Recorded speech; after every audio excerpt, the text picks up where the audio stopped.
Landfall হওয়ার পর নিঃসন্দেহে শক্তি হারিয়েছে ঘূর্ণিঝড় রেবাল। তবে নিম্নচাপ বা গভীর নিম্নচাপে কোথাও কোথাও পরিণত এবং যার জেরেই চলছে 70 থেকে 80 কিলোমিটার বেগে প্রবল ঝোড়ো হাওয়া এবং সেই সঙ্গে বৃষ্টি। আমরা এই মুহূর্তে চলে যাব দীঘার মহড়ায়। সেখানে রয়েছেন আমাদের প্রতিনিধি সুব্রত পাল। সুব্রত, আজকের এই মুহূর্তের দীঘার মহড়ার ছবিটা কিরকম দেখতে পাচ্ছ? জানিয়ে রাখি যে গতকাল শক্তিশালী ঘূর্ণিঝড় রেমাল আছড়ে পড়ার পর কিন্তু স্বাভাবিক ছন্দে ফিরতে শুরু করেছে একেবারে দীঘার সমুদ্র সৈকত, এবং দীঘার যে সমুদ্র সৈকতের পাশে যে মোহনা রয়েছে সেই মোহনাও কিন্তু স্বাভাবিক ছন্দে কিন্তু ফিরতে শুরু করেছে। এবং এই মুহূর্তে আমি সেই দীঘার মোহনায় দাঁড়িয়ে রয়েছি। গতকাল যে পর্যটকরা এসেছিল এই শক্তিশালী ঝড় ঘূর্ণিঝড় আছড়ে পড়ার পর দীঘার সমুদ্রে যে জলোচ্ছ্বাস হবে সেটা দেখার জন্য এসেছিল, কিন্তু সেই পর্যটকরা কিন্তু গতকাল কিছুটা হলেও নিরাশ হয়। কারণ এখানে যারা প্রশাসনের পক্ষ থেকে দায়িত্বে ছিলেন তারা কিন্তু কোনো অবস্থাতেই কোনো পর্যটককে সমুদ্র সৈকতের ধারে আসতে দেননি। কিন্তু আজকে সকাল থেকে সেই পর্যটকরা আবার সেই সমুদ্র সৈকতে এসে তারা ভিড় জমাতে শুরু করেছেন এবং ক্রমশ স্বাভাবিক ছন্দে ফিরতে শুরু করেছে দীঘা। এবং পাশাপাশি যে দীঘার যে মোহনা রয়েছে সেটাও কিন্তু স্বাভাবিক ছন্দে ফিরতে শুরু করেছে।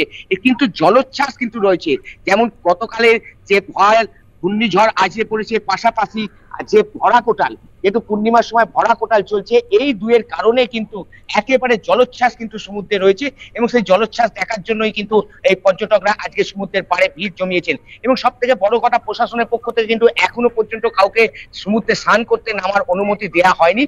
যেটা জানা গেছে আজকে বিকেল 4টের পর থেকে সমুদ্রে নামার অনুমতি পাবেন পর্যটকরা, এবং বিকেল 4টে পর্যন্ত কিন্তু পর্যটকদের শুধুমাত্র সমুদ্র সৈকতে দাঁড়িয়ে যে জলোচ্ছ্বাস যে জলরাশি সেটাকে কিন্তু উপভোগ করতে হবে, এবং তাই কিন্তু পর্যটকরা উপভোগ করছেন। এবং শুধু তাই নয়, পর্যটকরা গতকাল যে কিছুটা হতাশ হয়েছে সেই হতাশা কাটিয়ে বেশ স্বমহিমায় ফিরতে চলেছে দীঘার সমুদ্র সৈকত, দীঘার মোহনা, তাজপুর, শঙ্করপুর, সমস্ত জায়গা, এমনকি মন্দারমণি, সমস্ত জায়গা কিন্তু আবার স্বাভাবিক ছন্দে ফিরছে। এবং পর্যটকরা গতকাল যে ঘরবন্দি ছিল সেই ঘরবন্দি অবস্থা থেকে বেরিয়ে এসে আজকে যে জলের স্বাদ পেয়েছে সেই জলের স্বাদ অনেকটা দুধের স্বাদ ঘুলে মেটানোর মতোই শুধুমাত্র পা ভিজিয়ে তারা কিন্তু একেবারে সমুদ্র সৈকতের যে আনন্দ সেই আনন্দ কিন্তু উপভোগ করছেন। কারণ এখনো পর্যন্ত প্রশাসনের পক্ষ থেকে বিকেল 4টে পর্যন্ত কেউ জলে নামতে পারবে না বলে জানানো হয়েছে, এবং বিকেল 4টের পর থেকে পর্যটকদের কিন্তু সমুদ্রে নামার অনুমতি প্রশাসন চিন্তা ভাবনা করে তারপর দেবে কিনা সেটা প্রশাসন বিকেল 4টের পরে জানাবে। কিন্তু 4টে পর্যন্ত এই মুহূর্তে সমুদ্রে কোনো পর্যটক নামতে পারবে না। কিন্তু সমুদ্রে নামতে এটা তো প্রশাসনের তরফ থেকে অবশ্যই সতর্কতা অবলম্বন করেছে, বিকেল 4টে পর্যন্ত কেউ নামতে পারবে না কোনো পর্যটক। কিন্তু সুব্রত, গতকাল যে এই ঝড়ের বা হাওয়ার ঝোড়ো হাওয়ার যে গতিবেগ আমরা দেখেছিলাম, প্রায় দাঁড়াতে দিচ্ছিল, উড়িয়ে নিয়ে যাচ্ছিল বোম। কালকে সন্ধ্যের সময়ও আমরা এই ছবি দেখেছি। সেই জায়গায় দাঁড়িয়ে সেই হাওয়ার গতিবেগটা কিছুটা হলেও কি থমকেছে? কারণ দক্ষিণ 24 পরগনায় এখনো পর্যন্ত কিন্তু 70 থেকে 80, কোথাও কোথাও 90 কিলোমিটার বেগে কিন্তু ঝোড়ো হাওয়া বয়ে চলেছে, সঙ্গে মুষলধারায় বৃষ্টি। সুব্রত, দেখো, গতকাল কিন্তু এখানে একেবারে মুষলধারায় কিন্তু বৃষ্টি হয়েছে, কোনো সময়ের জন্য বৃষ্টি কিন্তু থামেনি। কিন্তু যখন সেই ঘূর্ণিঝড় আছড়ে পড়েছে তারপর থেকে কিন্তু এখানে বৃষ্টিটা যেমন কমেছে, আজকে সকালে কিন্তু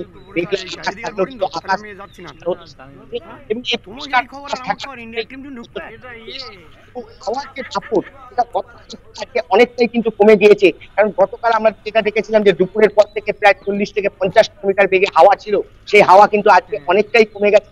এখন প্রায় বলতে গেলে 20 থেকে 30 কিলোমিটার বেগে কিন্তু এখানে হাওয়া বইছে। সেই কারণে পর্যটকরা গতকাল যেভাবে হোটেলে বন্দী ছিলেন সেই হোটেল বন্দী তারা আজকে সমুদ্রে এসে গতকালের যে জলোচ্ছ্বাস দেখতে পায়,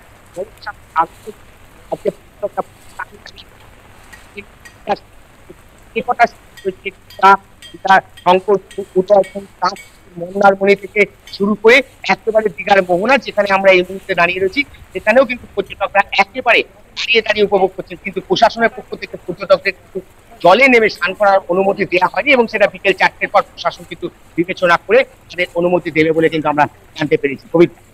ধন্যবাদ সুব্রত, আমাদের সঙ্গে থাকবার জন্য। কথা বলছিলাম আমাদের প্রতিনিধি সুব্রত পালের সঙ্গে, এবং তার থেকে আপনারা বিস্তারিত শুনলেন। প্রশাসনের তরফ থেকে নেই অনুমতি, বিকেল 4টের পর তারা জলে নামতে পারবেন। আমরা এই মুহূর্তে চোখ রাখবো একটা গুরুত্বপূর্ণ খবরের দিকে।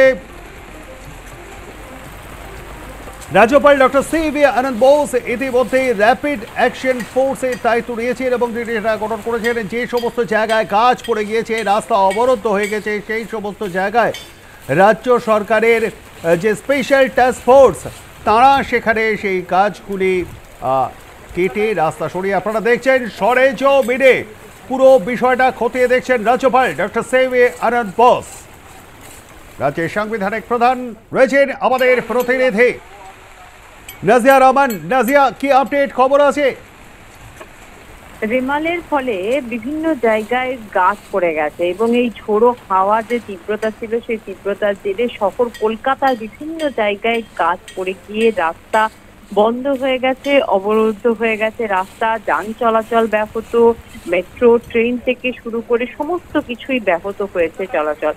এবং সেই অবস্থা গতকালকে থেকে রাজভবনের পক্ষ থেকেও কিন্তু নানাবিধ বা একাধিক ব্যবস্থা গ্রহণ করা হয়েছিল।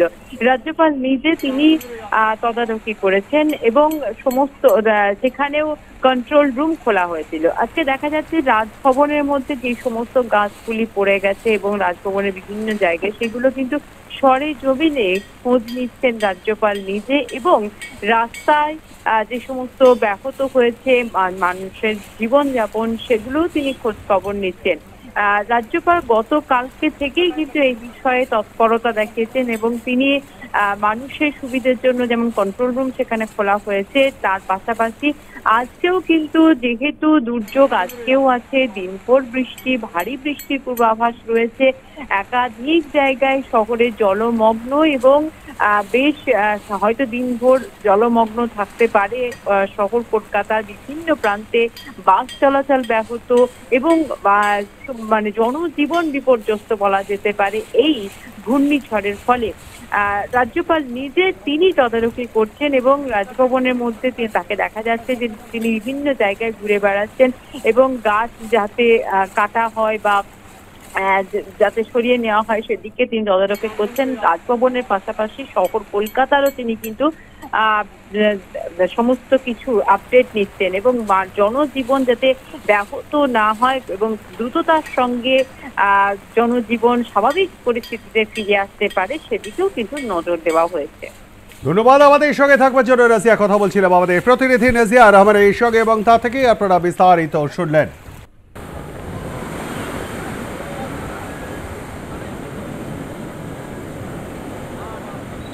The Rajbhavan Task Force has just returned from the field visit.